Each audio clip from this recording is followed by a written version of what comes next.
তিনি মাঠে নামবেন, একটা গোল করবেন। এই একটা দৃশ্য দেখার জন্যই তো শত কোটি ব্রাজিল ভক্ত অপেক্ষায় ছিল। নেইমার মাঠে নামলেন বটে, প্রথমবারের মতো চলতি বিশ্বকাপ খেললেন নকআউট পর্বের ম্যাচ, গোলও করলেন। কিন্তু সব গোলের শেষে জয় লেখা থাকে না। আর এই গল্প যে নেইমারের, ব্রাজিলের ইতিহাসে এমন দুঃখী রাজপুত্র আর কজনই বা আছেন।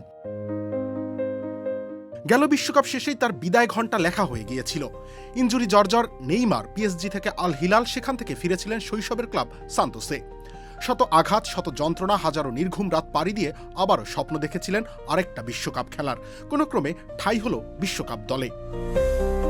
ফিটনেস ফিরে পেতে একটু সময় নিলেন। এই শেষ 16 থেকে লেখা হতে পারত নেইমারের পুনরুত্থানের গল্প।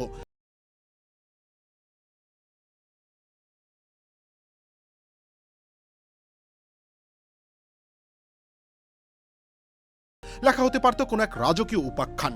তবে ফুটবল নামের গোলাকার চর্মগোলকের সবচেয়ে বড় সাধকের গল্পের শেষটায় তো বারবারই স্রষ্টা ট্র্যাজেডি লিখে রেখেছেন। হলেও তাই, নরওয়ের বিপক্ষে আবারও হারল ব্রাজিল। পেনাল্টি থেকে পাওয়া গোল কোনো কাজেই লাগলো না, আরেকবার চোখের জলের বিদায়। গোলের আগে ওডেগার্ডকে চ্যালেঞ্জ করে হলুদ কার্ড পেলেন। ম্যাচে উত্তেজনা ছড়ালো, দু দলের ফুটবলারদের মধ্যে খানিক হাতাহাতিও হলো। প্রচণ্ড কষ্টের মুহূর্তে মানুষ যেমন হিতাহিত জ্ঞান হারিয়ে ফেলেন, তেমনটাই। গোল করে নরওয়ের গোলরক্ষক ওরিয়েন নাইল্যান্ডকে কি যেন একটা বললেন। নাইল্যান্ড জবাবে হাসলেন। সেই হাসির কোনো জবাব নেই নেইমারের কাছে।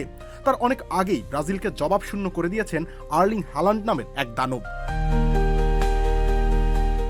রবিউল ইসলাম রনি, খেলা ৭১।